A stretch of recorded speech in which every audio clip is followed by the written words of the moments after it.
Bonjour. Oui, ça faisait longtemps que je ne vous ai pas parlé. Et franchement, vous m'avez manqué. Je vais revenir brièvement sur la vidéo où je crache sur Code Forlan et, comme je l'avais prédit, les kikous à pouce rouge se sont manifestés.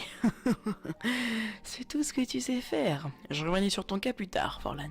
Aujourd'hui, je voulais étudier un cas assez sensible sur les réseaux sociaux, et je veux parler plus précisément d'Instagram, sur lequel il est fréquent d'y trouver plusieurs comptes fake de youtubeurs célèbres. Je m'explique. À chaque fois que vous vous abonnez à un compte de youtubeur, par exemple, ou même à une star de la télé-réalité, vous allez être systématiquement suivi par plusieurs comptes totalement fake et bidons en vous proposant des iPhones ou bien même Samsung gratuits.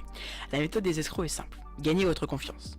Il vous parle en vous disant que si vous voulez prouver que vous êtes un de son meilleur fan, il vous offrira l'iPhone en échange des 3 codes obtenus en appelant des numéros bien évidemment surtaxés et en vous balançant des screens de factures de différents principaux opérateurs mobiles en disant que c'est gratuit, j'ai déjà payé les codes pour mes fans.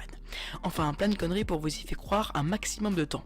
Et je passe bien sûr le fait qu'un opérateur n'écrira jamais TKT dans un message officiel, c'est insensé. Pour voir l'ampleur que cela prend sur Instagram, j'ai décidé de m'y infiltrer, tel un agent de la DGSI. Je me suis fait passer pour un gros geek rêvant de parler avec sa youtubeuse préférée, et je me suis donc abonné à plein de comptes de youtubeurs. Et miracle, les escrocs ont mordu à l'hameçon. J'ai donc commencé à faire le lèche-cul en disant que c'était ma youtubeuse préférée, que je rêvais d'avoir un iPhone. Je lui ai donné une adresse bidon et un nom et prénom totalement faux. Et c'est à ce moment-là que l'arnaque prend forme.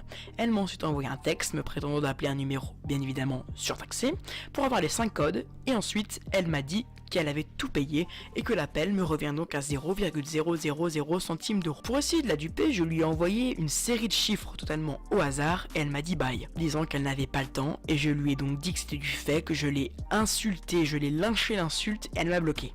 Ce qui prouve bien le côté arnaque de cette méthode. Vous le démasquez, vous êtes bloqué. C'est leur devise. C'est donc pour cela qu'il faut prévenir les jeunes au maximum du danger des réseaux sociaux. Vous pensez parler avec votre vidéaste préféré et vous vous faites plumer derrière, c'est dégueulasse. Vous pouvez essayer par vous-même, vous allez voir, c'est impressionnant. Voilà, je vous laisse. Passez une bonne journée, au revoir.